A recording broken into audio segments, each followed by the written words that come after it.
दोस्तों, आज हम आपको एक बंदर और बूढ़े बाप की कहानी सुनाने वाले हैं। बंदर ने किसान के साथ ऐसा क्या किया जिसे सुनकर आपकी भी आंखों में आंसू आ जाएंगे। आप इस वीडियो को लाइक करें या ना करें, यह आपकी मर्जी है, लेकिन एक प्यारा सा कमेंट जरूर कर सकते हैं। तो आइए शुरू करते हैं। पुराने जमाने की बात है। एक गांव हुआ करता था जिसका नाम था चैनपुर। वैसे तो इस गांव के नाम में चैन था, लेकिन यहाँ के गरीब और मजदूर लोगों की जिंदगी में सुकून नाम की कोई चीज नहीं थी। गांव की सड़कें मिट्टी और ईंटों से बनी हुई थीं, जिन पर उड़ती हुई धूल हमेशा हवा में घुली रहती थी। कच्चे पक्के घरों की दीवारों पर हमेशा सीलन की एक मोटी परत छड़ी रहती थी, और शाम ढलते ही घरों के चूल्हों से उठने वाले धुएं की एक अजीब सी सौंधी महक पूरे चैनपुर में फैल जाती थी। इसी बस्ती की सबसे आखिरी, तंग और अंधेरी सी गली में एक बहुत ही पुराना, खस्ता हाल मकान था। यह मकान चैनपुर के सबसे पुराने मजदूरों में से एक, शकील का था। शकील का हुलिया कुछ ऐसा था कि रास्ते चलता कोई भी अजनबी अगर उसे एक नजर देख ले, तो उसे समझ आ जाता कि यह इंसान अब अपनी जिंदगी की आखिरी और सबसे मुश्किल चढ़ाई चढ़ रहा है। उसके जिस्म पर हमेशा एक ढीला ढाला, फीके रंग का लंबा सा कुर्ता होता था, जो जगह जगह से घिस कर तार तार हो चुका था।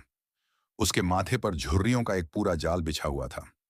उन झुर्रियों के बीच पसीने और धूल की लकीरें कुछ इस तरह जम गई थीं कि सर्दियों की ठंडी हवाओं में भी वो कभी सूखती नहीं थीं। शकील सिर्फ एक इंसान नहीं था, वो एक चलता फिरता बोझ था। एक ऐसा इंसान जिसने अपनी पूरी जवानी, अपनी सारी ताकत और अपने सारे अरमान अपनी औलाद का पेट पालने के लिए चैनपुर की इसी मिट्टी में मिला दिए थे। शकील का काम कोई एक नहीं था। वो बस एक दिहाड़ी मजदूर था जो खेतों में काम करता था। आप उसे किसान भी कह सकते हैं, लेकिन वो हर तरह का काम कर लेता था। कभी किसी बन रही नई इमारत में भारी ईंटें ढोना, कभी तपती धूप में मिट्टी खोदकर तसले उठाना, तो कभी भारी भरकम लकड़ी और बांस अपने कमजोर कंधों पर लाद कर मीलों दूर तक ले जाना। उसकी उम्र अब इन कामों की बिल्कुल भी गवाही नहीं देती थी। रात को जब वो अपनी टूटी हुई चारपाई पर लेटता, तो उसकी हड्डियां चटकने लगती थीं। थोड़ा सा तेज चलने पर ही उसकी सांसें फूलने लगती थीं। सीने में दर्द उठने लगता था। वह खुद को बस किसी तरह घसीट रहा था, लेकिन उसे रुकने या एक दिन भी आराम करने की इजाजत नहीं थी, क्योंकि उसके दोनों बेटों के बड़े बड़े शौक और उनके खर्चे उसके बूढ़े कंधों पर भारी पत्थरों की तरह लदे हुए थे। उसके दो बेटे थे, अरमान और महाराण। दोनों एकदम जवान थे। खून गर्म था, शरीर में पूरी ताकत थी कि कोई भी भारी काम कर सके। मगर काम करना तो दूर, उनका दिल अंदर से एकदम खोखला और पत्थर का हो चुका था। उन्हें लगता था कि उनका बाप कोई इंसान नहीं, बल्कि एक ऐसी मशीन है जो कभी थकता नहीं, जिसे ना दर्द होता है, ना भूख लगती है। उन्हें तो बस इस बात से मतलब था कि हर हफ्ते शकील चंद नोटों की गड्डी लेकर घर लौटे और उनके हाथों में रख दे।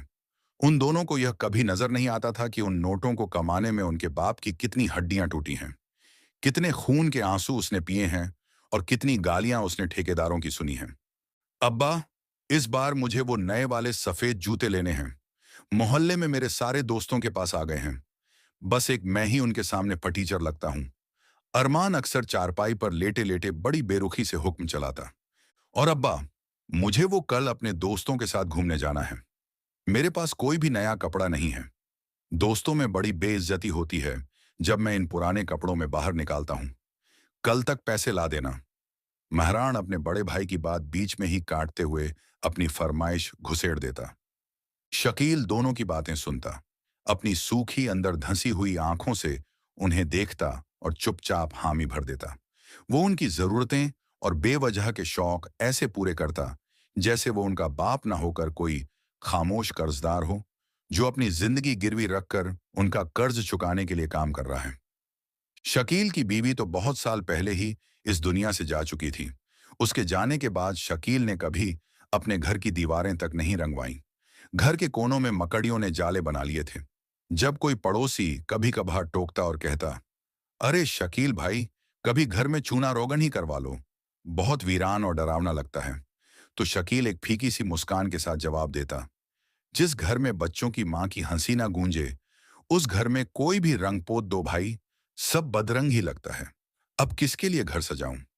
बीवी के जाने के बाद उसने अकेले ही दोनों बेटों को, माँ और बाप दोनों का प्यार दिया था। खुद कई रातें सिर्फ एक गिलास पानी पीकर भूखा सोया, ताकि बच्चे पेट भरकर खाना खा सकें। सर्दियों में अपनी फटी चादर बच्चों पर डाल देता और खुद पूरी रात ठंड में सिकुड़ता रहता। लेकिन उस बेचारे को क्या पता था कि वो अपने ही घर में, अपनी ही आस्तीन में सांप पाल रहा है। दिन बीतते गए और चैनपुर में भयंकर गर्मियों का मौसम आ गया। आसमान से जैसे आग बरस रही थी। दोपहर की धूप किसी कठोर सज्जा की तरह सीधे बदन को चीर रही थी। हवा के थपेड़े चेहरे पर ऐसे लगते जैसे कोई जलता हुआ कपड़ा मुंह पर मार रहा हो। दोपहर का वक्त था और शकील गांव के बाहर वाले ईंटों के भट्टे से अपना काम खत्म करके लौट रहा था। उसने अपने सिर पर गर्मी से बचने के लिए एक पुरानी सी बोरी डाल रखी थी।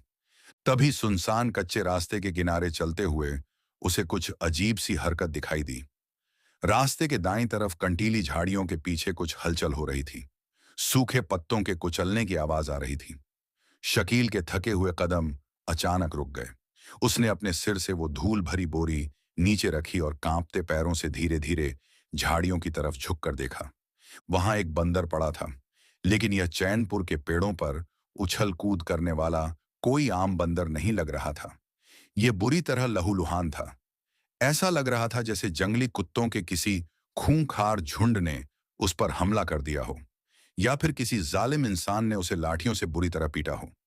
उसकी एक टांग पूरी तरह से जख्मी थी, जहां से लगातार गहरा लाल खून बह रहा था और सूखी मिट्टी में मिल रहा था।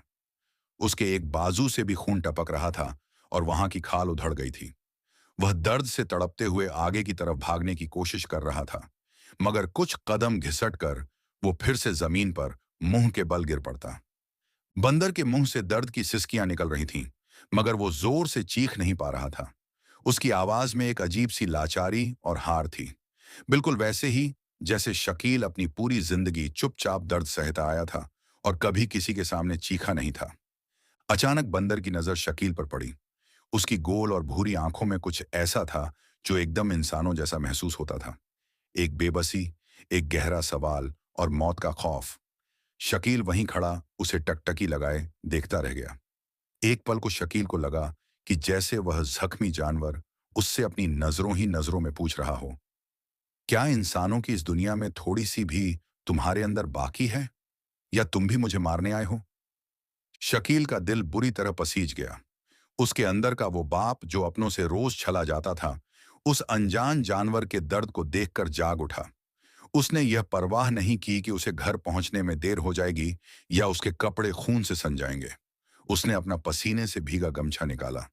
उसके पास पीने के पानी का एक छोटा सा बर्तन था, जिसमें सिर्फ चंद घूंट पानी बचा था। शकील ने वो पानी अपने हाथों में लिया और बहुत ही हल्के हल्के हाथों से बंदर के जख्मों को साफ करने लगा। जब पानी जख्म पर लगा तो बंदर दर्द से तड़पा। उसने अपने दांत भी दिखाए, लेकिन उसने शकील को काटा नहीं। शायद उस बेजुबान जानवर का दिल भी समझ गया था कि ये झुर्रियों वाले कांपते हाथ उसे मारने के लिए नहीं, बल्कि उसकी जान बचाने के लिए आगे बढ़े हैं। शकील ने अपने दांतों से उस गमछे को फाड़ा और उसकी पट्टियां बनाकर बंदर की जख्मी टांग और बाजू पर कसकर बांध दी, ताकि खून का बहना किसी तरह रुक जाए। फिर बर्तन में बचा हुआ आखिरी थोड़ा सा पानी अपने हाथों में लेकर बंदर के मुंह के पास ले गया। बंदर ने धीरे धीरे अपनी जीभ से वो पानी पिया और फिर एक बार बहुत गहराई से शकील की आंखों में झांका। शकील ने एक लंबी गहरी सांस ली। उसने उस खून से लथपथ मिट्टी में सने जानवर को अपने कांपते हाथों से उठाया और बड़ी ही एहतियात से अपने कमजोर कंधों पर लाद लिया। उसने अपनी खाली बोरी वहीं रास्ते पर छोड़ दी और घर की तरफ चल पड़ा। रास्ते में चैनपुर की गलियों से गुजरते हुए जिसने भी शकील को इस हालत में देखा, वो अपनी हंसी नहीं रोक पाया। अरे ओ शकील, क्या बुढ़ापे में तमाशाई बनने का शौक चढ़ गया है क्या, जो ये बंदर पाल लिया? पनवाड़ी की दुकान पर बैठे एक आदमी ने जोर से मजाक उड़ाया। अरे भाई, अपने घर के दो जवान बंदर तो इस बुढ़े से संभलते नहीं। रास्ते का एक और बीमार जानवर उठा लाया है। पागल हो गया है ये, किसी और ने पीछे से ताना मारा। मगर शकील तो जैसे किसी और ही दुनिया में था। उसके कानों में लोगों की ये चुभती हुई बातें नहीं जा रही थीं। उसे तो बस अपने कंधे पर रखे उस बंदर के दिल की धड़कन महसूस हो रही थी, जो उसके अपने दिल की धड़कन से मेल खा रही थी। जब शकील उसे लेकर घर पहुंचा तो शाम गिरने लगी थी। अरमान और महाराण आंगन में बिछी चारपाई पर लेटे हुए थे। घर का पुराना लकड़ी का दरवाजा खुलने की आवाज हुई। दोनों की नजर अपने बाप पर पड़ी। अब्बा, ये क्या नई मुसीबत और गंदगी उठा लाए घर में? अरमान एकदम चौंक कर और गुस्से से चिल्लाया। अब्बा, दिमाग तो ठीक है आपका। सठिया गए हो क्या? कहीं किसी का चुरा तो नहीं लाए ये जानवर? हमें इस गंदगी से क्या लेना देना? इसे अभी के अभी बाहर गली में फेंक कर आओ। हमारे घर में इसके लिए कोई जगह नहीं है। महाराण ने अपनी नाक सिकोड़ते हुए बड़ी नफरत से कहा। शकील ने अपनी ही औलाद की तरफ एक थकी हुई नजर से देखा, मगर कुछ नहीं कहा। उसके पास इन दोनों से बहस करने की न तो ताकत बची थी और न ही मन था। वो जानता था कि जो लोग अपने बाप के नहीं हुए, वो इस बेजुबान के क्या होंगे। उसने चुपचाप आंगन के एक अंधेरे कोने में अपनी एक पुरानी बोरी बिछाई और बंदर को उस पर बड़े आराम से लिटा दिया। फिर वो अंदर रसोई में गया। वहां से एक पुराना टिन का डिब्बा निकाला। उसमें थोड़ी सी हल्दी, नीम के सूखे पत्ते पीसकर और थोड़ा सा घी मिलाकर एक देसी लेप तैयार किया। फिर वह लेप लेकर वापस आया और बड़े ही प्यार से उस बंदर के जख्मों पर लगाने लगा।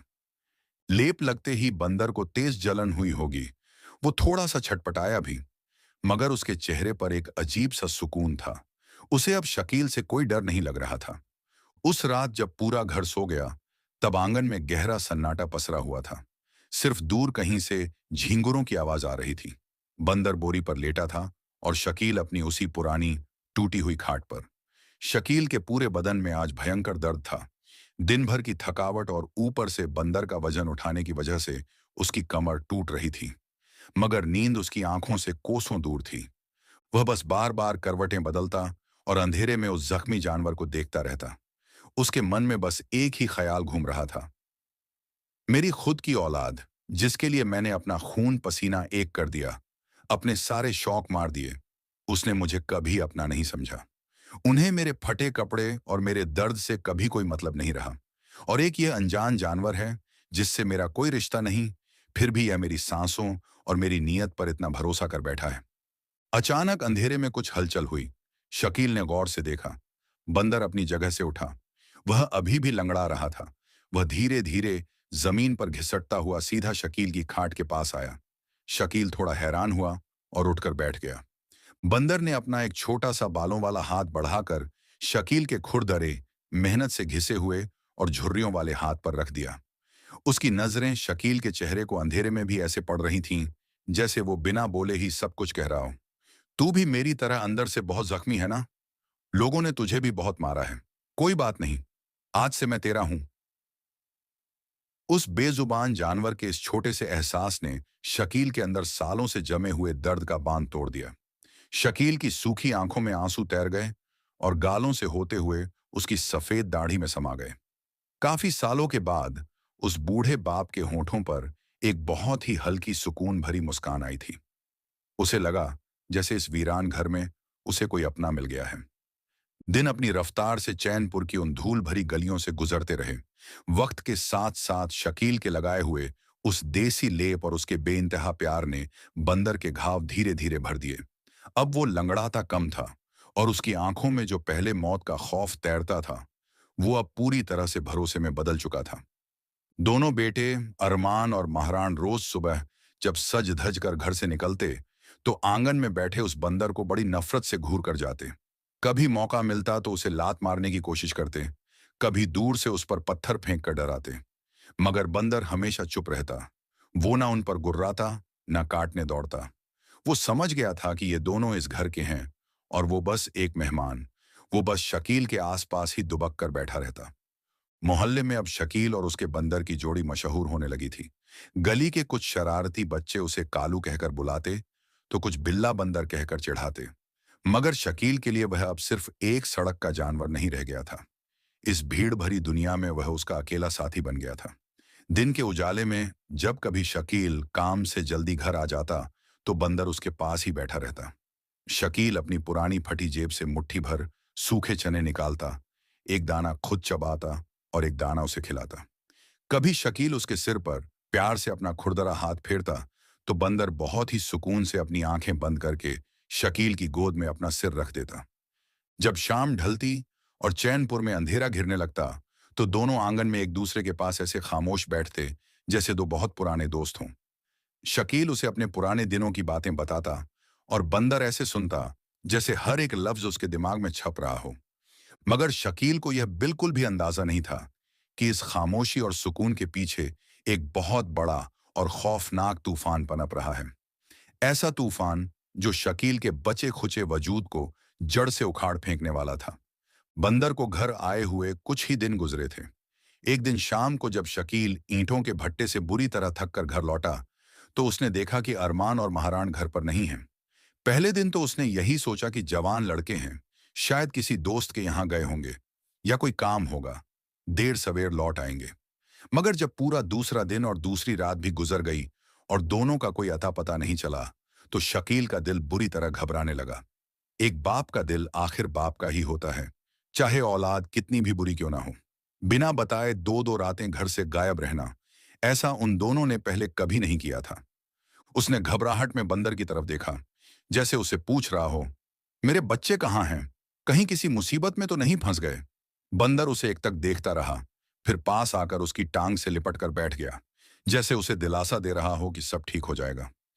तीसरे दिन सुबह शकील से घर में नहीं बैठा गया।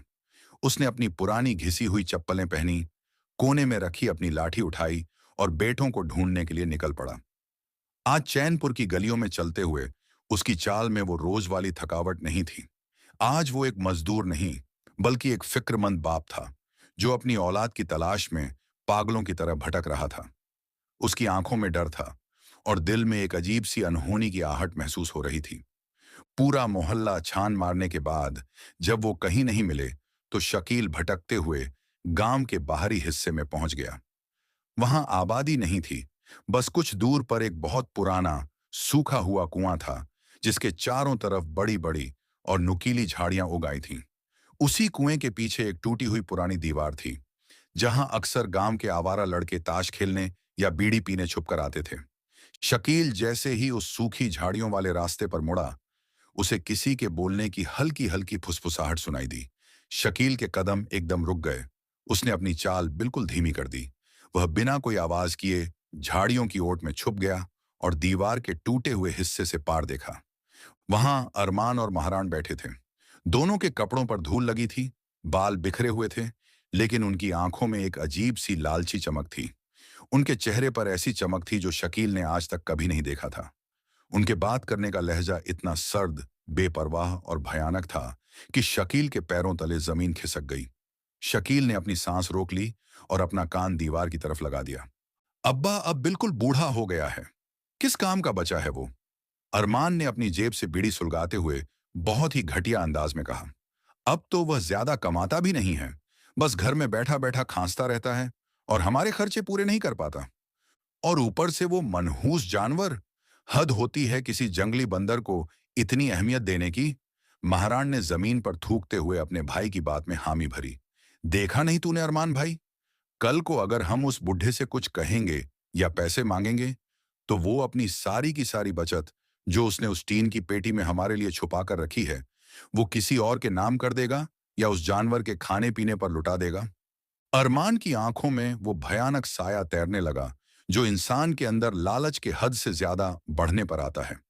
उसने आगे की तरफ झुकते हुए मेहरान के कंधे पर हाथ रखा और फुसफुसाकर बोला, देख महारान, अगर ये दोनों, मेरा मतलब है अगर अब्बा और वो बंदर दोनों हमेशा के लिए हमारे रास्ते से हट जाएं, तो जो भी थोड़ी बहुत जमीन और घर में छुपे हुए पैसे हैं वो पूरे के पूरे हमारे हो जाएंगे।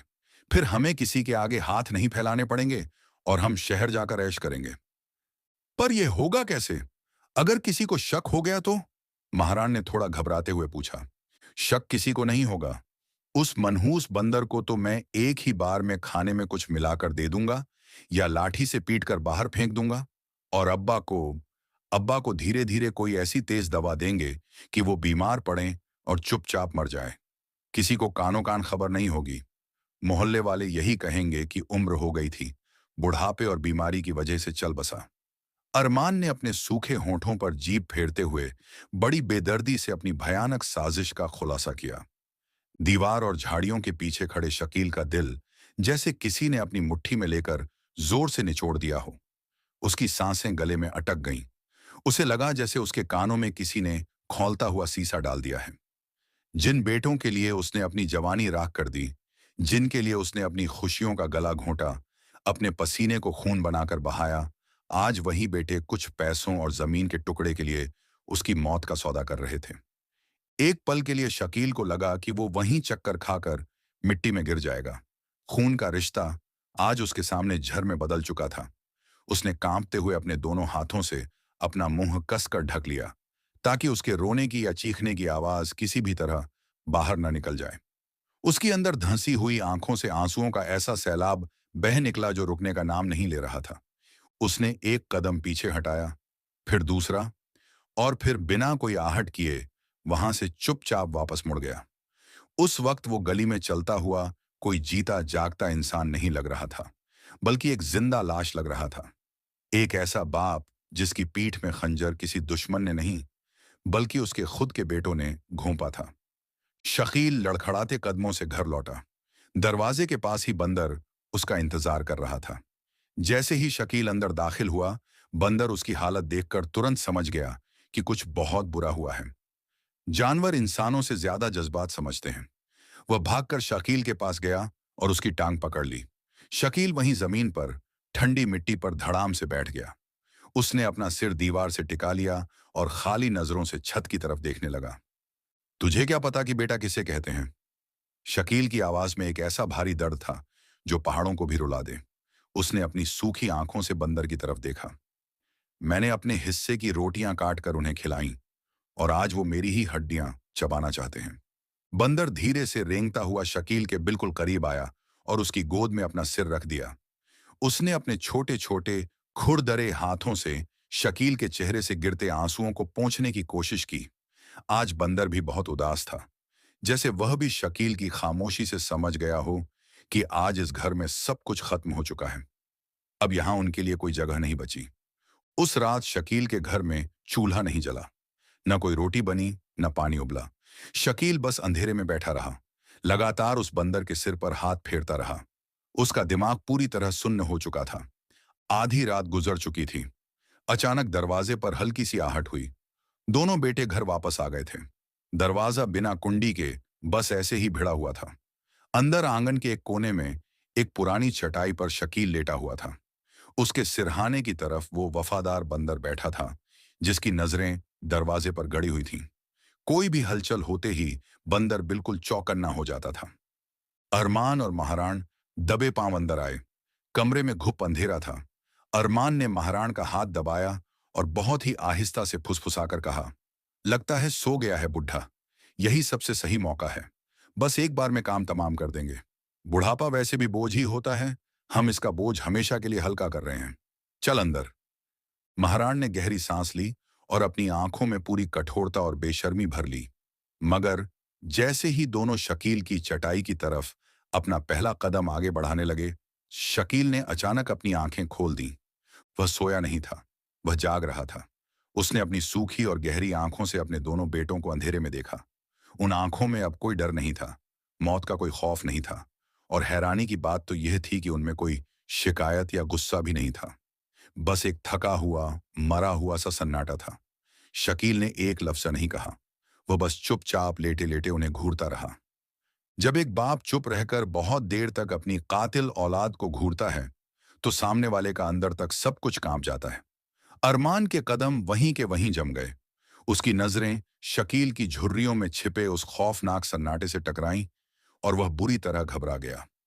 महाराण, मुझे नहीं पता क्यों, लेकिन अब्बा को इस तरह घूरते देखकर मुझे अंदर से बहुत घबराहट हो रही है। आज रहने देते हैं। अरमान ने कांपती आवाज में फुसफुसाया। क्या एक कमजोर बुढ़े को देखकर तुझे डर लग रहा है? मेहरान ने अपने अंदर के डर को छुपाने की कोशिश करते हुए तंज कसा।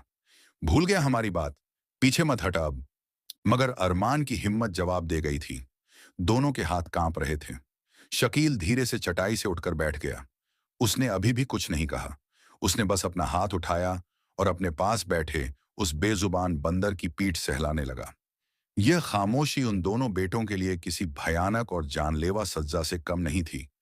उस पल उस कच्चे घर में कोई शोर नहीं हुआ, कोई हंगामा या हाथापाई नहीं हुई। बेटों ने अपना इरादा उसी वक्त बदल दिया। शायद उनमें अभी इतनी हिम्मत नहीं आई थी कि जागते हुए बाप का गला घोंट सकें। अब्बा, हम लौट आए हैं। आपको देखने आए थे कि आप ठीक हैं या नहीं। हम थक गए हैं, सोने जा रहे हैं। अरमान ने नजरें चुराते हुए बड़ी सफाई से झूठ बोला और दोनों अपने कमरे की तरफ भाग गए। अगली सुबह चैनपुर में रोज की तरह सूरज निकला, लेकिन आज फैसला करने का दिन था। सुबह सुबह दोनों बेटों ने एक बार फिर हिम्मत जुटाई। रात का खौफ अब पूरी तरह बेशर्मी में बदल चुका था। इस बार वो कोई बहाना नहीं बनाना चाहते थे, ना ही छुपकर वार करना चाहते थे। वो सीधे शकील के पास आए। अरमान ने अपना गला साफ करते हुए बड़ी बेरुखी से कहा, अब्बा, आप बुरा मत मानिएगा, मगर अब आप बहुत बूढ़े हो गए हैं। आप पहले की तरह कमा भी नहीं पाते। घर का खर्च बहुत बढ़ गया है, महंगाई आ गई है। कल को हमारी भी शादी होगी, बीवी बच्चे आएंगे। हमारी अपनी कुछ जरूरतें हैं। महाराण ने अपने भाई की बात को आगे बढ़ाते हुए सीधे सीने पर वार किया। मतलब यह है कि अब्बा, अब आप अपने लिए कोई और ठिकाना देख लें तो अच्छा होगा। हम आपको और इस जंगली जानवर को और ज्यादा नहीं पाल सकते। यह सुनकर शकील के चेहरे की झुर्रियों में एक बहुत ही हल्की सी मुस्कुराहट तैर गई, लेकिन वह मुस्कान खुशी की नहीं थी। वह उस दर्द की इंतहा थी जो अब लफ्जों में किसी को समझाया नहीं जा सकता था। उसने एक लंबी और भारी सांस ली। उसने ना कोई गुस्सा किया, ना कोई हंगामा किया, ना उन्हें गालियां दी। बहुत ही ठंडी, नर्म और थकी हुई आवाज में बोला, बेटा, मैं तुम्हारा बाप हूं। मैंने तुम्हारे लिए अपना पसीना नहीं, अपना लहू बहाकर रोटियां पकाई हैं। मेरी अपनी कोई ख्वाहिश नहीं थी। तुम्हारी हर जिद मेरे लिए मेरी जिंदगी का मकसद थी।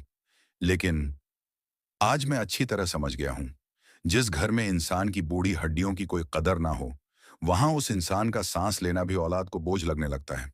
शकील धीरे से खड़ा हुआ। उसने अपनी लाठी पकड़ी। मैं नहीं चाहता कि चंद पैसों के लिए मेरे ही घर में मेरे बेटे मेरे कातिल बन जाएं। तुम दोनों खुश रहो, अपनी जिंदगी में, अपने आने वाले बच्चों के साथ। यह घर, यह जमीन, जो कुछ भी इस चार दीवारी के अंदर है, आज से सब तुम्हारा है। मैं खुद ही चला जाऊंगा। मैं और मेरा यह बेजुबान साथी, हम दोनों कहीं ऐसी जगह चले जाएंगे जहां शायद दो वक्त की रोटी मिले या ना मिले, मगर इज्जत जरूर मिल जाए। बंदर तुरंत शकील के पास आकर खड़ा हो गया और उसकी टांग से लिपट गया। वो ऐसे देख रहा था जैसे वो हर एक बात का मतलब समझ रहा हो और कह रहा हो कि मैं तुम्हारे साथ चलूंगा, चाहे तुम कहीं भी जाओ। अरमान का गला एकदम सूख गया। वह कुछ बोलना चाहता था, शायद रोकना चाहता था या शायद नहीं, मगर उसके मुंह से एक आवाज नहीं निकली। महाराण ने अपने होंठ भींच लिए। शायद उसके अंदर के मरे हुए इंसान और उसके लालच के बीच आखिरी लड़ाई चल रही थी, जिसमें लालच बुरी तरह जीत गया। दोनों ने अपने बूढ़े बाप को रोकने के लिए एक हाथ भी आगे नहीं बढ़ाया। लाठी टेकता हुआ शकील और उसके कदमों से कदम मिलाता हुआ वो बंदर, दोनों हमेशा के लिए उस घर से बाहर निकल गए।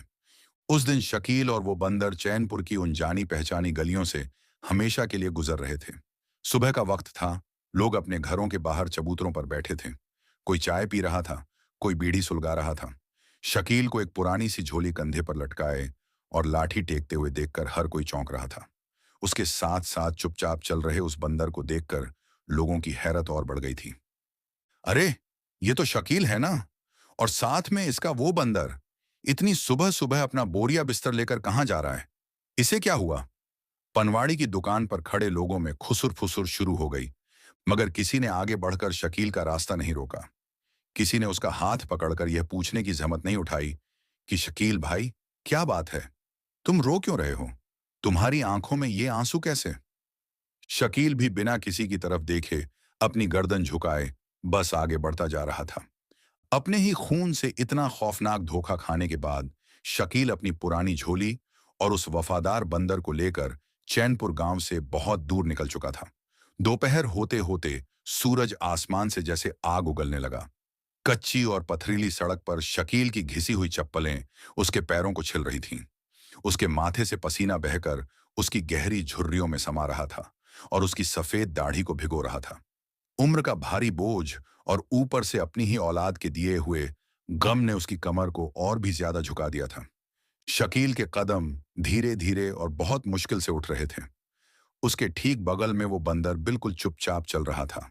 बंदर बीच बीच में रुकता, मुड़कर शकील के थके हुए और पसीने से लथपथ चेहरे को देखता और फिर उसके पैर से अपना सिर रगड़ देता, जैसे बिना बोले कह रहा हो, हिम्मत मत हारना, मैं तुम्हारे साथ हूं, हम कोई ना कोई रास्ता निकाल लेंगे। शकील उसे देखकर एक फीकी सी मुस्कान देता, उसके सिर पर अपना कांपता हुआ हाथ फेरता और अपनी लाठी के सहारे फिर से आगे बढ़ जाता। चलते चलते कई घंटे बीत गए। गांव से कई कोस दूर शाम ढलते ढलते उन्हें एक अनजान सा कस्बा नजर आया। वहां बस्ती से थोड़ा बाहर ईंटों का एक बहुत बड़ा भट्ठा था। एक बहुत ऊंची चिमनी से आसमान में काले धुएं के गुब्बार उड़ रहे थे और चारों तरफ लाल ईंटों और कच्ची मिट्टी के बड़े बड़े ढेर लगे हुए थे। वहां कई मजदूर पसीने में लथपथ मिट्टी गूंदने और ईंटें पाटने का काम कर रहे थे। शकील ने सोचा, शायद यहां उसे कोई छोटा मोटा काम मिल जाए ताकि वो अपने और इस बेजुबान साथी के लिए कम से कम 2 रोटियों का जुगाड़ कर सके। शकील अपने कांपते कदमों से भट्ठे के ठेकेदार के पास पहुंचा। ठेकेदार एक पुरानी सी लकड़ी की कुर्सी पर बैठा हिसाब किताब की कॉपी में कुछ लिख रहा था। पास ही एक मेज पर चाय का कुल्हड़ रखा था। साहब, शकील ने बहुत ही कमजोर और रुआंसी आवाज में कहा, साहब, कोई काम मिल जाएगा क्या? 2 दिन से पेट में अन्न का एक दाना नहीं गया है। बस 2 वक्त की सूखी रोटी का जुगाड़ हो जाए तो मैं कोई भी काम कर लूंगा। ठेकेदार ने अपनी नजरें कॉपी से ऊपर उठाईं और शकील को ऊपर से नीचे तक बड़ी हिकारत से घूरा। उसकी नजर शकील की कांपती हुई टांगों, उसकी झुकी हुई कमर, उसके फटे हुए कपड़ों और फिर उसके पैरों के पास खड़े उस बंदर पर गई। ठेकेदार ने जोर से हंसते हुए कहा, अरे ओ बाबा, ये ईंटों का भट्ठा है, कोई खाना बांटने की जगह नहीं। अपनी उम्र देख रहे हो, तुमसे एक ईंट तो उठाई नहीं जाएगी, काम क्या खाक करोगे? और ये जंगली जानवर क्यों पाल रखा है बुढ़ापे में? जाओ यहां से, रास्ता नापो, कहीं और जाकर मांगो। शकील ने अपने दोनों हाथ जोड़ लिए। उसकी आंखों से आंसू छलक कर उसके गालों पर आ गिरे। साहब, मुझे किसी की हमदर्दी नहीं चाहिए, मैं मेहनत का खाऊंगा, मुझे बस एक मौका दे दो, मैं मिट्टी ढो दूंगा, पानी भर दूंगा। अगर मैं काम न कर पाऊं या बीच में रुक जाऊं तो मुझे एक भी पैसा मत देना। बस मुझे और मेरे इस बेजुबान साथी को भूखा मत मरने दो। ठेकेदार को शायद उस बूढ़े की बेबसी और उसके आंसुओं पर थोड़ा तरस आ गया। उसने मुंह बनाते हुए कहा, ठीक है, कल सुबह से काम पर लग जाना, मिट्टी ढोने और तसले उठाने का काम मिलेगा। लेकिन कान खोलकर सुन लो बाबा, काम पूरा नहीं हुआ तो एक ढेला भी नहीं दूंगा। खाने के वक्त दोपहर में मजदूरों के साथ 2 रोटी मिल जाएगी। और हाँ, ये जानवर किसी को काटेगा तो नहीं। अगर इसने किसी मजदूर को परेशान किया तो मैं तुम दोनों को अभी निकाल बाहर करूंगा। नहीं साहब, ये तो इंसान से भी ज्यादा समझदार है, ये किसी को तंग नहीं करेगा। शकील ने बंदर के सिर पर हाथ फेरते हुए बड़े भरोसे से कहा। रात हो चुकी थी। भट्ठे के एक अंधेरे कोने में, जहां टूटी हुई ईंटों का एक बेकार ढेर लगा था, शकील ने अपनी पुरानी बोरी बिछाई। पेट की आग उसे सोने नहीं दे रही थी। कमजोरी से उसका सिर चकरा रहा था। तभी वो बंदर कहीं अंधेरे में गायब हो गया और थोड़ी देर बाद एक आधा खाया हुआ सूखा और बासी रोटी का टुकड़ा अपने मुंह में दबाकर लाया। शायद किसी मजदूर ने उसे फेंक दिया था। बंदर ने वो टुकड़ा शकील की हथेली पर रख दिया। शकील फूट फूट कर रो पड़ा। उसने वो सूखी रोटी का टुकड़ा बंदर की तरफ बढ़ाया और भर्राई हुई आवाज में बोला, तू खा ले मेरे बच्चे, तूने तो दुनिया भी नहीं देखी। तेरी क्या गलती है जो तू मेरे साथ ये भूखा रह रहा है? लेकिन बंदर ने रोटी खाने से साफ मना कर दिया। उसने अपने छोटे हाथों से शकील का हाथ पकड़ा और रोटी उसके मुंह की तरफ धकेल दी। शकील ने रोते हुए वो सूखी रोटी पास रखे एक मटके के पानी के साथ निगली और बची हुई आधी रोटी जबरदस्ती बंदर को खिला दी। उस रात एक जानवर ने एक इंसान को जो अपनापन और प्यार दिया, वो शकील को अपनी पूरी जिंदगी में अपने सगे बेटों से कभी नहीं मिला था। अगले दिन से शकील की हाड़ तोड़ मेहनत शुरू हो गई।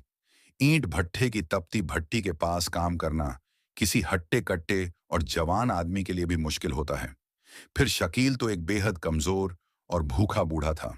वो जब सिर पर भारी मिट्टी का टोकरा उठाता तो उसके घुटने बुरी तरह कांपने लगते, सांस फूलने लगती और आंखों के सामने अंधेरा छा जाता। पसीना उसकी आंखों में जाकर चुभता था। बंदर पूरे दिन वहीं एक किनारे पर चुपचाप बैठा रहता। उसकी नजरें शकील पर ही टिकी रहती। जब शकील बुरी तरह थक कर किसी ईंट पर बैठ जाता और जोर जोर से हाँफने लगता, तो बंदर तुरंत दौड़कर पास रखी बाल्टी में से एक पुराने मग्गे में पानी ले आता और शकील के हाथों में थमा देता। वहां काम करने वाले दूसरे मजदूर ये नजारा देखकर हैरान रह जाते। कोई सोच भी नहीं सकता था कि एक जंगली जानवर किसी इंसान का इतना ख्याल कैसे रख सकता है। जब दोपहर में शकील को ठेकेदार की तरफ से 2 रोटियां मिलती, तो वो हमेशा की तरह एक रोटी बंदर को देता और एक खुद खाता। बंदर बहुत चालाकी से अपनी रोटी में से भी थोड़ा सा हिस्सा तोड़कर छुपके से शकील की झोली में डाल देता, ताकि जब शकील को रात में भूख लगे तो वो उसे खा सके। दिन बीतते गए। भट्ठे का वो काला जहरीला धुआं, उड़ती हुई लाल धूल और हद से ज्यादा मेहनत शकील के जिस्म को अंदर ही अंदर पूरी तरह खोखला कर रही थी। एक रात मौसम अचानक बहुत खराब हो गया। आसमान में काले बादल छा गए, तेज हवाएं चलने लगीं और देखते ही देखते भयानक बारिश शुरू हो गई। भट्ठे पर काम करने वाले सारे मजदूर अपने अपने टिन के शेड या छतों के नीचे भाग गए। शकील के पास छुपने के लिए कोई जगह नहीं थी। वो ईंटों के ढेर के पास खुले आसमान के नीचे बैठा ठंड से बुरी तरह कांप रहा था। बारिश की बूंदें बर्फ की तरह ठंडी थीं। शकील को लगा कि आज की रात वो इस ठंड से नहीं बच पाएगा। तभी बंदर भागता हुआ कहीं से एक पुरानी फटी हुई बोरी और एक बड़ा सा प्लास्टिक का टुकड़ा ले आया। उसने खुद बारिश में भीगते हुए वो प्लास्टिक और बोरी शकील के ऊपर डाल दी। फिर वो बंदर शकील के सीने से बिल्कुल लिपट कर बैठ गया, ताकि उसके शरीर की गर्मी से शकील को ठंड न लगे। शकील ने अपने कांपते हाथों से बंदर को कसकर सीने से लगा लिया। बारिश की बूंदों के साथ शकील के गर्म आंसू भी बह रहे थे। तू आम जानवर नहीं है, शकील सिसकते हुए बोला। मेरे जो खून के रिश्ते थे, जिन्हें मैंने पाल पोस कर बड़ा किया, वो तो मुझे घर से निकालकर आज चैन की नींद सो रहे होंगे। तू ही मेरी औलाद है, मेरी इकलौती और सबसे अच्छी औलाद। वक्त गुजरता गया और भट्ठे के उस जहरीले धुएं, गर्माहट और धूल ने शकील से उसका आखिरी सहारा भी छीनना शुरू कर दिया। कई दिनों से शकील की आंखों में भयानक जलन हो रही थी। पानी गिरता रहता था और उसे सब कुछ धुंधला दिखने लगा था। शुरुआत में उसने सोचा कि शायद थकान और बुढ़ापे की वजह से ऐसा हो रहा है, लेकिन एक दिन सुबह जब शकील उठा तो उसे अपने चारों तरफ सिर्फ और सिर्फ घना अंधेरा नजर आया। सूरज निकल चुका था, परिंदों की आवाजें आ रही थीं, लेकिन शकील के लिए रात अभी खत्म नहीं हुई थी। उसकी आंखों के सामने सिर्फ एक काला साया था। उसने घबराकर अपने हाथों को हवा में टटोला। कौन है वहां? मुझे मुझे कुछ दिखाई क्यों नहीं दे रहा? सब काला क्यों है? शकील घबराहट और डर में जोर से चिल्लाया। बंदर तुरंत उसके पास आया और उसका हाथ कसकर पकड़ लिया। शकील ने रोते हुए अपनी आंखें मलने की कोशिश की, मगर उसकी आंखों की रोशनी हमेशा हमेशा के लिए चली गई थी। शकील अब पूरी तरह से अंधा हो चुका था। मैं अंधा हो गया, मैं अंधा हो गया। शकील वहीं मिट्टी में गिर पड़ा और जोर जोर से रोने लगा। अब मैं काम कैसे करूंगा? अब हम क्या खाएंगे? मैं तो किसी काम का नहीं रहा। ठेकेदार को जब पता चला कि शकील अंधा हो गया है, तो उसने बिना कोई तरस खाए उसे उसी वक्त वहां से निकाल दिया। मैं यहां किसी अंधे और अपाहिज को मुफ्त की रोटियां नहीं तोड़वा सकता। वैसे ही तू काम कम करता था। चल, रास्ता नाप अपना, ठेकेदार ने बेरुखी से चिल्लाते हुए कहा। एक बार फिर शकील सड़क पर आ गया था, लेकिन इस बार हालत पहले से भी ज्यादा खराब थी। इस बार वो देख नहीं सकता था। उसके पास ना पैसा था, ना घर, ना आंखें और ना ही शरीर में कोई ताकत। सिर्फ एक चीज थी, उसका वो वफादार बंदर। बंदर को जैसे हालात की गंभीरता समझ आ गई थी। उसने शकील की लाठी का एक सिरा अपने हाथ में दबाया और दूसरा सिरा शकील के हाथों में थमा दिया। अब वो बंदर शकील की आंखें बन गया था। अब उन दोनों के सामने सबसे बड़ा सवाल यह था कि पेट की आग कैसे बुझाई जाए। शकील मजदूरी नहीं कर सकता था। चलते चलते वे कस्बे के बीचों बीच एक पुराने चौराहे पर आकर बैठ गए। शकील लाचार होकर एक दुकान की बंद शटर और दीवार के सहारे बैठा था। भूख से उसका पेट पीठ से लग गया था। वो बस अपनी मौत का इंतजार कर रहा था। तभी उस बंदर ने कुछ ऐसा किया जिसे देखकर चौक पर मौजूद लोगों की भीड़ जमा हो गई। बंदर को एहसास हो गया था कि उसका बाबा अब कमा नहीं सकता, इसलिए अब शकील का पेट पालने की जिम्मेदारी उसकी है। बंदर बीच चौराहे पर गया। उसने कहीं से एक पुरानी सी फटी हुई टोपी उठाई और उसे अपने सिर पर रख लिया। फिर वो एक टूटी हुई डंडी लेकर बिल्कुल एक बूढ़े इंसान की तरह कमर झुकाकर चलने की नकल करने लगा। बाजार से गुजरने वाले लोग रुक गए। बच्चे तालियां बजाने लगे। बंदर ने फिर जमीन पर गुलाटियां मारनी शुरू कर दी। वो कभी अपना मुंह चिढ़ाता, कभी अपना पेट पकड़कर ऐसे नाटक करता जैसे वो बहुत भूखा हो। लोगों को उस बंदर का ये अजीबोगरीब तमाशा बहुत पसंद आया। कोई हंस रहा था तो कोई सीटी बजा रहा था। तभी बंदर ने अपने सिर से वो टोपी उतारी और लोगों के सामने हाथ फैलाने लगा। किसी ने उसमें 1 का सिक्का डाला, किसी ने 2 का, तो किसी ने कुछ भी नहीं। बंदर वो सारे पैसे लेकर सीधा शकील के पास गया और उसकी झोली में डाल दिए। शकील अपने कांपते और कमजोर हाथों से उन सिक्कों और नोटों को टटोल रहा था। ये क्या है बेटा? ये पैसे कहां से लाया तू? किसी का चुराया तो नहीं? शकील ने हैरानी से पूछा। बंदर ने शकील का हाथ चूम लिया। आसपास खड़े लोगों में से एक आदमी ने कहा, अरे बाबा, तुम्हारे इस बंदर ने तो कमाल कर दिया। ऐसा खेल दिखाया कि सबने खुश होकर पैसे दिए हैं। बहुत समझदार जानवर है तुम्हारा। शकील की अंधी आंखों से फिर आंसुओं की धारा बह निकली। मेरे सगे बेटों ने मुझे घर से इसलिए निकाल दिया क्योंकि मैं कमा नहीं पा रहा था। मैं उनके लिए बोझ बन गया था और इस बेजुबान ने मेरा पेट पालने के लिए खुद को बीच बाजार में तमाशा बना लिया। अब उनकी जिंदगी का यही रूटीन बन गया था। रोज सुबह बंदर शकील का हाथ पकड़कर उसे चौक पर लाता। शकील एक किनारे बैठ जाता और बंदर लोगों को करतब दिखाता। जो पैसे मिलते, बंदर उससे पास वाले ढाबे से सूखी रोटियां और थोड़ा सा गुड़ खरीद लाता। दुकानदार भी अब बंदर को पहचानने लगे थे। बंदर अपने हाथों से रोटी के छोटे छोटे टुकड़े करता और अंधे शकील के मुंह में डालता। शकील जब तक पूरा खाना नहीं खा लेता, बंदर एक निवाला भी अपने मुंह में नहीं रखता। मगर ये दोनों नहीं जानते थे कि उनका ये साथ भी बस कुछ ही दिनों का मेहमान है, क्योंकि शकील की कमजोरी अब जानलेवा हो चुकी थी। उम्र, बीमारी और लगातार सहे गए दुखों के बोझ तले इंसान का शरीर आखिर कब तक जिंदा रह सकता है। शकील अब दिन ब दिन अंदर से गलता जा रहा था। उसकी खांसी बहुत बढ़ गई थी। वो जो भी रूखी सूखी रोटी खाता, वो उसे पचती नहीं थी। सर्दियां शुरू हो रही थीं और कस्बे के उस पुराने चौराहे के चबूतरे पर रात के वक्त ठंडी हवाएं सीधे हड्डियों को चीरती थीं। एक रात बहुत ही भयानक ठंड थी। ऐसा लग रहा था जैसे हवा में बर्फ घुली हुई हो। शकील के पास ओढ़ने के लिए सिर्फ एक पतली सी, जगह जगह से फटी हुई चादर थी। वो उस ठंडे चबूतरे पर सिकुड़कर लेटा हुआ बुरी तरह कांप रहा था। उसके दांत कटकटा रहे थे। बंदर ने इधर उधर देखा। उसे शकील को ओढ़ाने के लिए कुछ नहीं मिला। वो बेजुबान भागकर पास के कूड़े के ढेर के पास गया। वहां से उसने कुछ सूखी पत्तियां, पुराने अखबार और गत्ते के टुकड़े इकट्ठे किए और लाकर शकील के आसपास बिछा दिए, ताकि थोड़ी गर्माहट मिल सके। फिर वो शकील के सीने से बिल्कुल चिपक कर लेट गया, अपनी शरीर की पूरी गर्मी अपने बाबा को देने के लिए। शकील की सांसें आज बहुत भारी और तेज चल रही थीं। उसका पूरा शरीर तेज बुखार से तप रहा था, लेकिन अंदर से वो ठंड से जमा जा रहा था। उसने अपने बेहद कमजोर और सूखे हाथों से बंदर का सिर सहलाया। बेटा। शकील की आवाज में आज एक अजीब सी थकावट थी, जैसे कोई बहुत लंबा सफर तय करके आया हो। मुझे लगता है अब मेरा वक्त पूरा हो गया है। मेरी सांसें अब और मेरा साथ नहीं दे रही। मेरे जाने के बाद तू अपना बहुत ख्याल रखना। तू इस दुनिया में बहुत अकेला पड़ जाएगा। बंदर शकील की बात सुनकर बहुत बेचैन हो गया। उसने शकील का चेहरा अपने दोनों छोटे छोटे हाथों में पकड़ लिया और अजीब सी दर्द भरी आवाजें निकालने लगा, जैसे रोते हुए कह रहा हो, तुम मुझे इस भीड़ में अकेला छोड़कर नहीं जा सकते बाबा। लेकिन उस रात की जानलेवा ठंड और कई दिनों की भूख ने शकील के शरीर की बची खुची ताकत भी हमेशा के लिए छीन ली थी।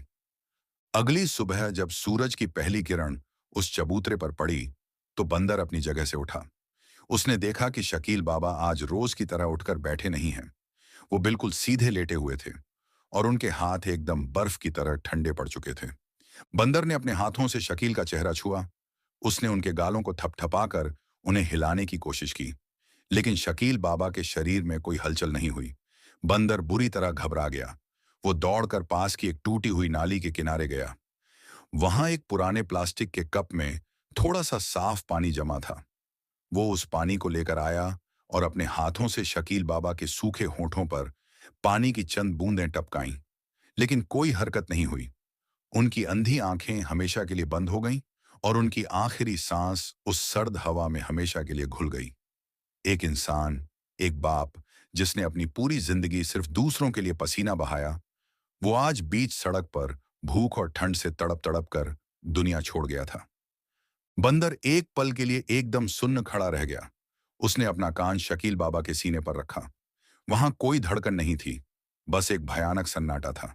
जैसे ही उस बेजुबान जानवर को समझ आया कि उसका अकेला साथी, उसका बाबा अब इस दुनिया में नहीं रहा, तो उस चौराहे पर एक दिल चीर देने वाली चीख गूंज उठी। बंदर जोर जोर से रोने लगा। उसकी आंखों से असली आंसू बह रहे थे। वो शकील बाबा के सीने पर अपना सिर पटक पटक कर रो रहा था। सुबह का वक्त था। चौराहे पर लोगों की भीड़ जमा होने लगी थी। काम पर जाने वाले लोग, दुकानदार, पास का चाय वाला, सब वहां रुक गए। उन्होंने देखा कि वो बंदर, जो रोज अजीबो गरीब करतब दिखाकर लोगों को हंसाता था, आज एक लाश के पास बैठकर बुरी तरह रो रहा है। बंदर अचानक अपनी जगह से उठा और भीड़ की तरफ भागा। वो एक एक आदमी के पास जाता, उनके पैंट और कपड़े पकड़कर उन्हें शकील बाबा की लाश की तरफ खींचता। जब लोग कुछ समझ नहीं पाए तो उस बंदर ने वो किया जिसने वहां खड़े हर इंसान की रूह को झकझोर कर रख दिया। बंदर भीड़ के बिल्कुल बीच में गया। उसने इंसानों की तरह अपने दोनों हाथ जोड़े। फिर उसने अपने पेट पर हाथ मला, बार बार अपना पेट पिचकाकर दिखाया और शकील बाबा की लाश की तरफ इशारा किया। वो चीख चीख कर अपने इशारों में भीड़ से कह रहा था, ये भूखे थे, कई दिनों से भूखे थे। इनके पेट में दाना नहीं था। ये भूख और ठंड की वजह से मर गए। लोग सन्न रह गए। कई लोगों की आंखों से आंसू छलक पड़े। लेकिन बंदर यही नहीं रुका। उसने फिर से शकील बाबा की तरफ इशारा किया, अपनी आंखें बंद की और जमीन पर लेटकर मरने का नाटक किया। फिर वो तुरंत खड़ा हुआ और अपने दोनों हाथों से मिट्टी खोदने का इशारा करने लगा। वो बार बार जमीन से सूखी मिट्टी उठाता और शकील बाबा के ऊपर डालने का नाटक करता।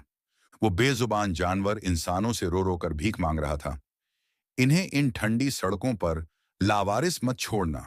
ये बहुत अच्छे इंसान थे, मेरी मदद करो। इन्हें इज्जत के साथ मिट्टी देने में मेरी मदद करो।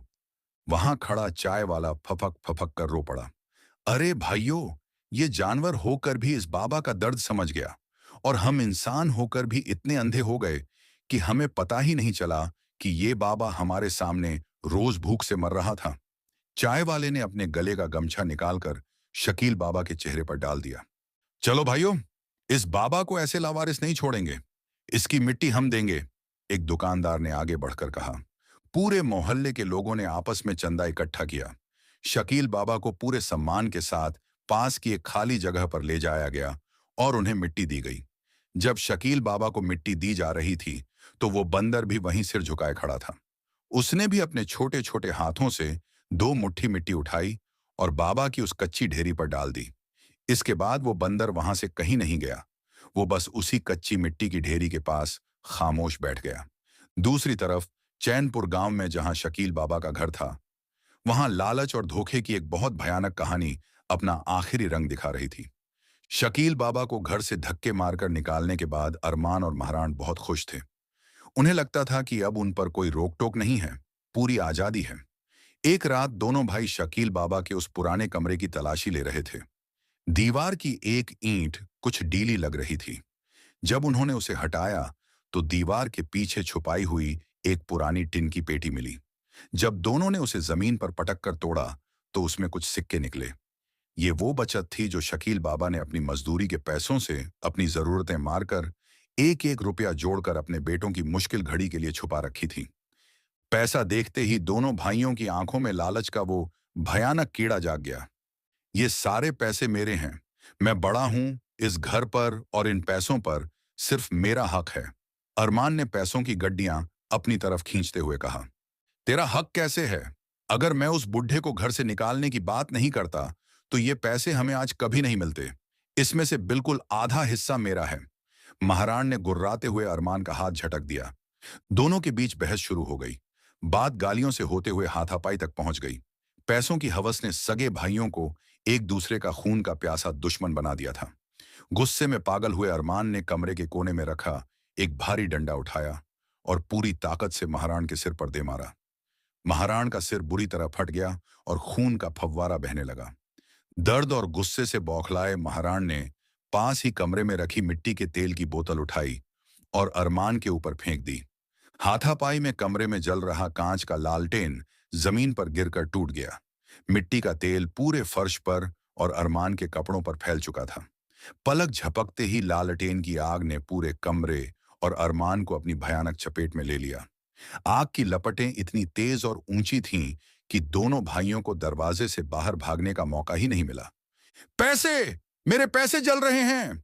अरमान आग में जलते हुए भी चिल्लाया और आग के बीच से वो नोटों की गड्डियां उठाने की कोशिश करने लगा, लेकिन आग ने उसके जिस्म को बुरी तरह जकड़ लिया था। महाराण भी आग से घिर चुका था। वो दरवाजे की तरफ भागा, लेकिन अचानक घर की पुरानी और कमजोर छत, जो वैसे ही खस्ताहाल थी, आग की गर्मी से चरमरा गई। छत की एक बहुत भारी लकड़ी और ईंटों का मलबा टूटकर सीधा महाराण की कमर पर और अरमान के चेहरे पर आ गिरा। दोनों भाई उस जलते हुए मलबे के नीचे दब गए। उनकी दर्दनाक चीखें उस रात पूरे चैनपुर गांव में गूंज रही थीं, लेकिन आग इतनी भयानक थी कि गांव का कोई भी आदमी हिम्मत करके उन्हें बचाने के लिए अंदर नहीं जा सका। वो घर, जिसे शकील बाबा ने अपने खून पसीने से ईंट ईंट जोड़कर बनाया था, चंद घंटों में राख का ढेर बन गया। और वो सारे पैसे, जिनके लालच में उन्होंने अपने बूढ़े बाप को निकाल दिया था, वो भी जलकर काला कोयला हो गए।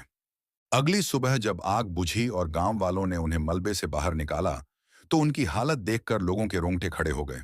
दोनों जिंदा तो थे, लेकिन उनकी जिंदगी अब मौत से भी बदतर हो चुकी थी।